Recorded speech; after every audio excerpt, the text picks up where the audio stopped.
너무 다행이죠. 30대 영은 씨는 5년 전 병원을 찾았다 충격적인 사실을 확인했습니다. 유방암 3기였습니다. 제가 근처 병원에서 초음파를 하고 큰 병원 가봐라 해서 진단을 받았죠. 그때 당시 병원에 가서 조직 검사하니까 전이 돼 있었고, 다행히 항암 치료와 수술이 잘 돼서 지금은 5년째 잘 지내고 있습니다.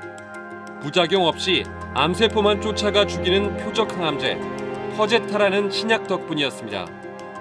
문제는 약값이었는데요. 한 번 맞을 때마다 약 280만 원 가량. 넉 달 동안 이 약값으로만 1,900만 원 넘게 썼습니다. 건강보험 적용이 안 됐기 때문입니다. 부담금이 너무 크다 보니까 그 신약 같은 건 생각도 안 하시는 분도 계셨던 것 같아요. 그런데 불과 1년 뒤인 2019년 약값이 4분의 1 수준으로 떨어졌습니다. 문재인 정부가 건강보험의 보장성을 높이면서 이 약도 혜택을 보게 된 겁니다. 돈 때문에 포기하는 환자들도 크게 줄었습니다. 급여 처리 받아서 이제 한 100만 원 정도로 6번 치료를 한 거니까 훨씬 부담이 적게 느껴지긴 했었어요. 가장 최근 통계인 2020년 기준으로 우리나라 건강보험 보장률은 65%입니다. 전체 병원비 중 평균 3분의 2 정도를 건강보험으로 해결할 수 있다는 뜻입니다. 문재인 정부가 출범했던 2017년 경제협력개발기구 OECD 회원국의 건강보험 평균 보장률은 74%. 우리는 38개국 중 꼴찌 수준이었습니다.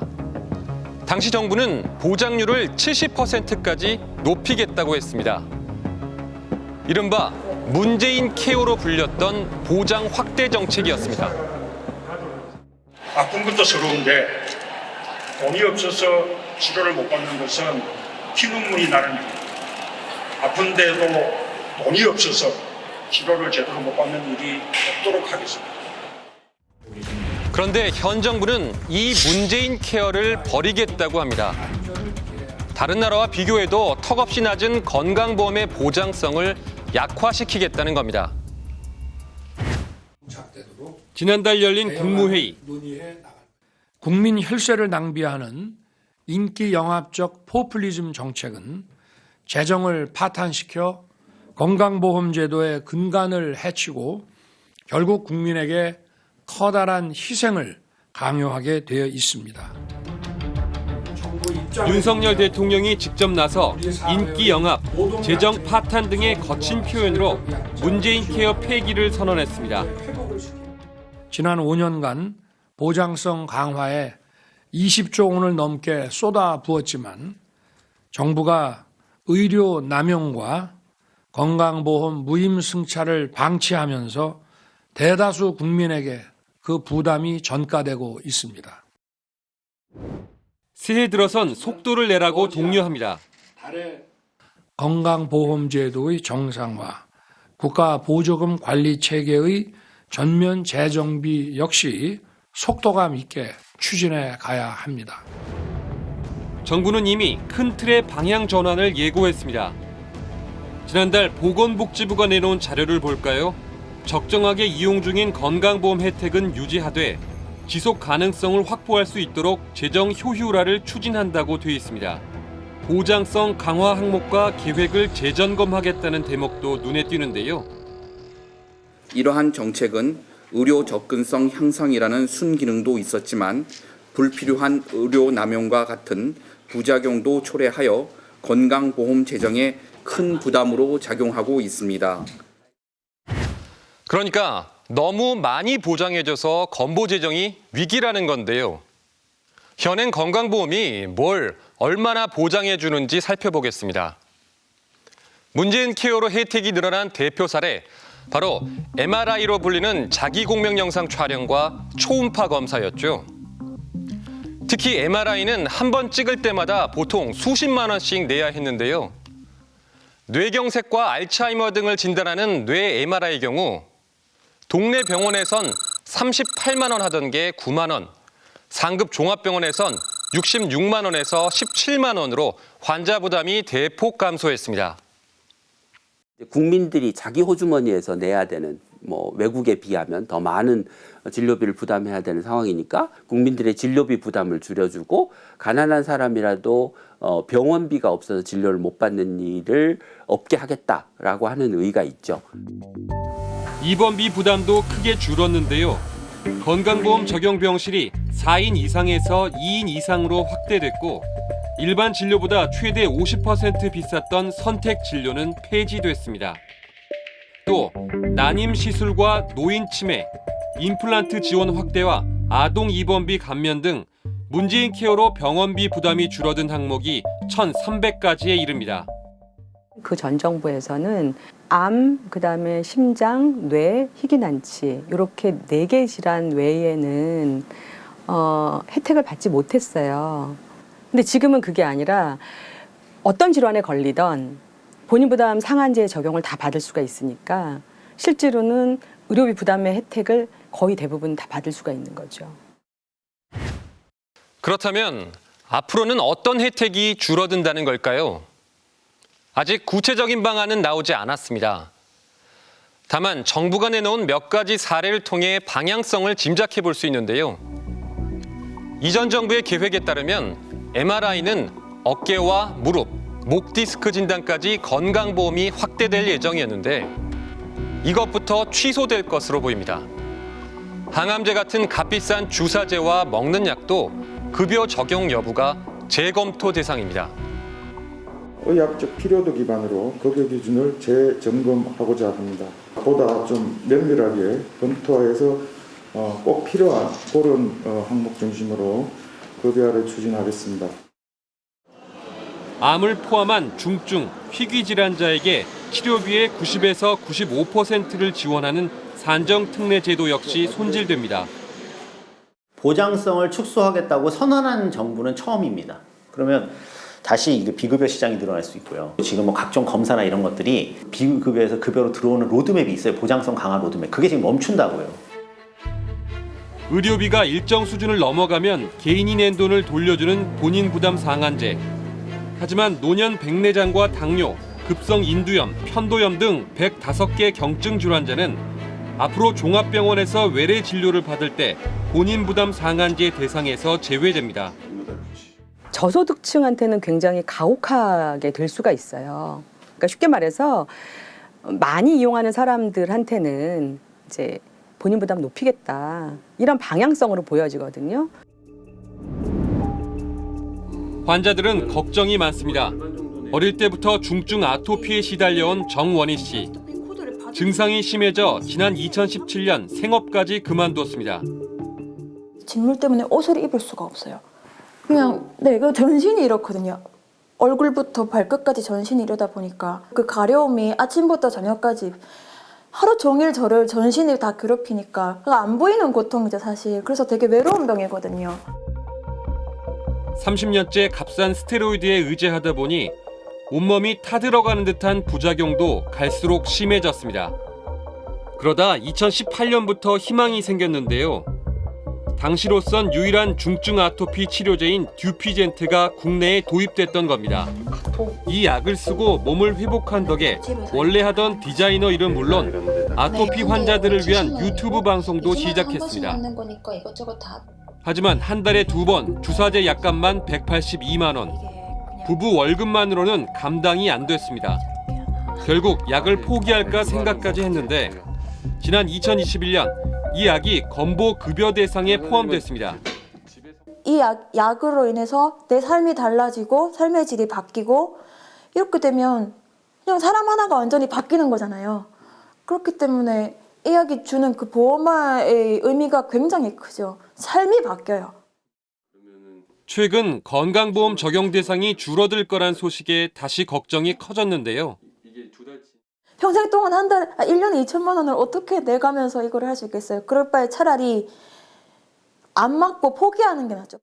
그나마 치료를 받고 있던 사람들이 다시 또 삶이 예전으로 돌아가겠죠. 뭐 사회생활을 못한다든지 자기의 방 밖을 못 나온다든지. 건강보험을 손질해야 한다는 대표적 이유. 윤석열 정부는 2가지를 들고 있습니다.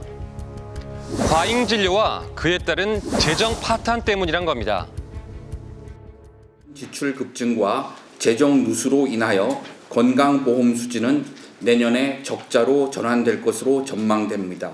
우선 시급한 과제는 불필요한 의료 남용과 이용을 억제하여 재정 지출을 효율화하는 것입니다. 건강보험 재정부터 볼까요? 문재인 정부 4년 차였던 재작년 기준 건강보험이 쌓아놓은 돈은 20조 2,400억 원입니다. 문정부 첫 해인 2017년도 적립금이 20조 7,700억 원이니까 비슷합니다. 심지어 지난 2021년엔 2조 8천억 원 흑자로 이전 3년간 적자를 모두 메웠습니다. 건강보험이 단기적으로 재정위기를 만들 가능성이 있냐라고 하면 그건 아니죠. 지난 정부의 보장성 강화 정책을 정치적으로 폄하하기 위한 그 논리, 일종의 정치 공세가 아닌가 싶습니다. 재정 위기 상황이 아니라는 건 지금의 보건복지부도 인정합니다. 준비금은 20조, 그래서 비교적 안정적 상태는 유지하고 있습니다. 그렇지만 최근에 환경을 한번 다시 돌이켜보면 급격한 급여와 확대, 또 인구 고령화 이런 것을 인해서 재정 지속 가능성에 우려가 큽니다. 지금은 괜찮지만 앞으로 재정이 바닥날 거라는 우려인데요. 구체적으로 언제쯤, 무엇 때문에 재정이 파탄날 거란 근거는 내놓지 않고 있습니다.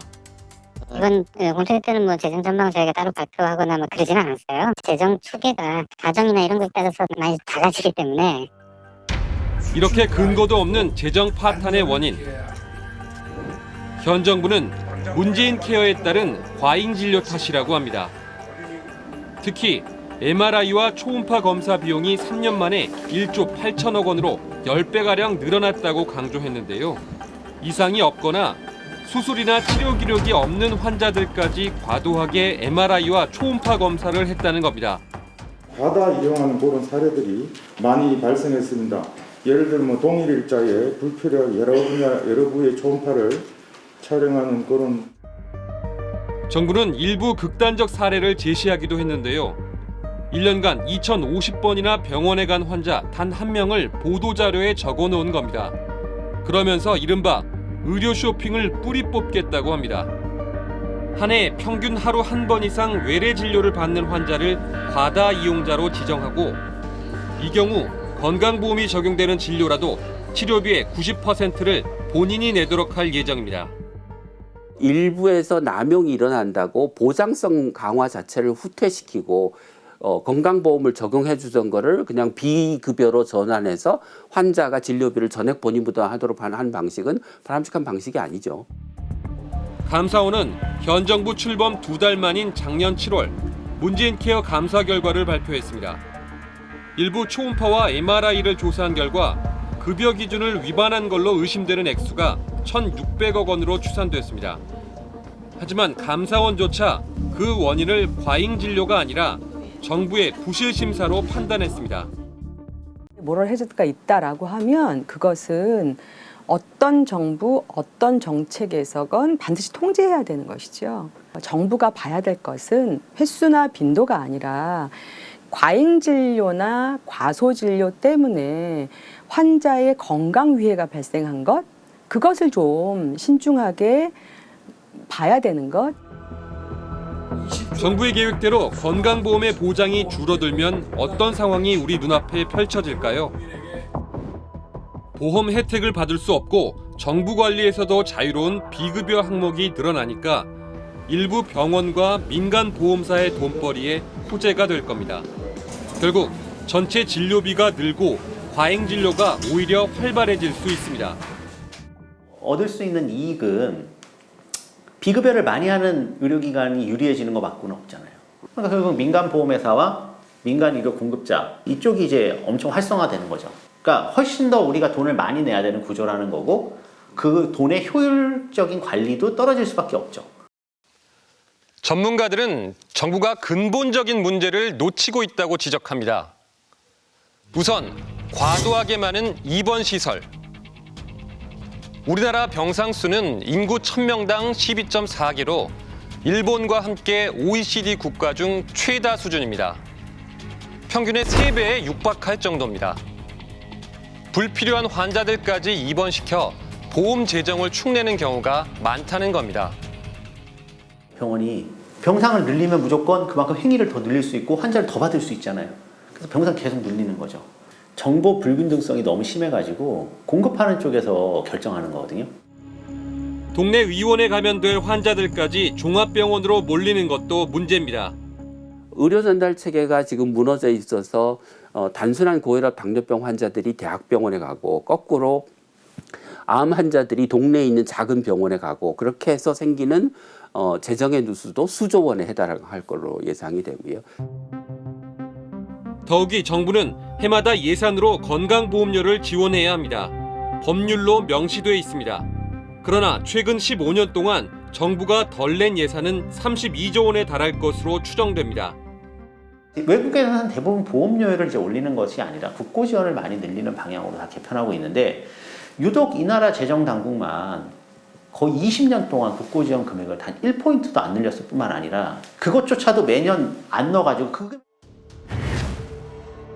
대통령 부인 김건희 여사는 재산 신고액만 60억 원대인 자산가입니다. 그런데도 김 여사가 지난 2014년부터 4년간 낸 건강보험료는 고작 월 7만 원대. 지역가입자가 아닌 직장가입자여서 그만큼만 냈다는 게 대통령실 해명이었죠. 김 여사의 어머니이자 윤 대통령 장모인 최은순 씨는 건보급여 22억 원을 불법으로 챙긴 요양병원을 동업자들과 운영한 혐의로 재판까지 받았죠. 건보 재정이 당장 파탄인 것도 아니지만 재정 악화가 걱정된다고 해도 그 원인은 이렇게 한두 가지가 아니란 얘기입니다. 건강보험은 흑자를 내야 하는 수익 사업이 아닙니다. 대다수 국민의 건강을 지키는 사회보장제도로서의 기본 원칙마저 흔들려서는 안 될 겁니다. 정부가 하겠다고 해도 이루기 어려운 게 보장성 강화입니다. 근데 정부가 만약에 건강보험 보장성을 축소하겠다고 말했을 때는 실제로는 훨씬 더 빠른 속도로 보장률이 떨어질 수밖에 없어요. 이게 대중인기 영합주의라서 이거 하면 안 된다고 대통령이 이야기했다면 그러면은 대부분의 주요 선진국들이 다 포퓰리즘 국가입니까?